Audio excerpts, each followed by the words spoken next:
هربان الشرطه هو وصاحبته البرازيليه تناري 16 الاخر الاخوان. ها هي تجي منه. وهذا اخوتي هو كان غيموت الاخوان، لا حول ولا قوه الا بالله. كيف تشوفوا معنا هنايا خوتي الشفار غيدخل تيدخلوا دايرين الكاسكاس هنايا، تيوقف تيجبد فردي تحت منه تيقول لهذاك دابا اش تيقول لي ما تهزش راسك عليا، ما تهزش راسك، بغيتش نشوف، ما بغيتكش تشوف فيا باش ما يحققش فيا، باش ما يبقاش عاقل عليه. سمعتوني الاخوان؟ شو غيوقع في الاخر، شوفوا الصدمه اللي في الاخر غتوقع. قال لي ما تشوفش فيا، هبط راسك. قال لي راه الفلوس، بغيت الفلوس. قال لي راه كاينه في المجر، هز. قال لي ما تدورش وجهك، ما تشوفش فيا، ما تشوفش. شوفوا الصدمه اللي غتوقع في الاخر اخوتي. قال لي راه التليفونات، عطاه التليفون الاول الثاني، مع غادي خارج، هز شي لعيبات اخرين، ما بدا غادي خارج ويقول لي ريح باش ما يقدرش يتبعو. طلع على وجهه، شو طلع لي على وجهه ويعرفه.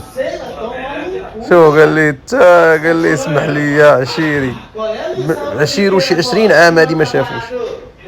شا راه كاتبينها بالبرتغاليه كاع 20 عام باش ما شاف صاحبه، هو صاحبه من بعد 20 عام. قال لي يا ناري، قال لي خذ. قال لي خذ راك كنت غندير لك التليفون. قال لي خذ راك غندير لك كلشي. انت راه مصيبه يا خو. انا راه علام انايا، انا ما تنسوش ديك اللايك الاخوان. قال لي بان في الكاميرا، تنسوش اللايك وابوني والعز ومصر وعشاء.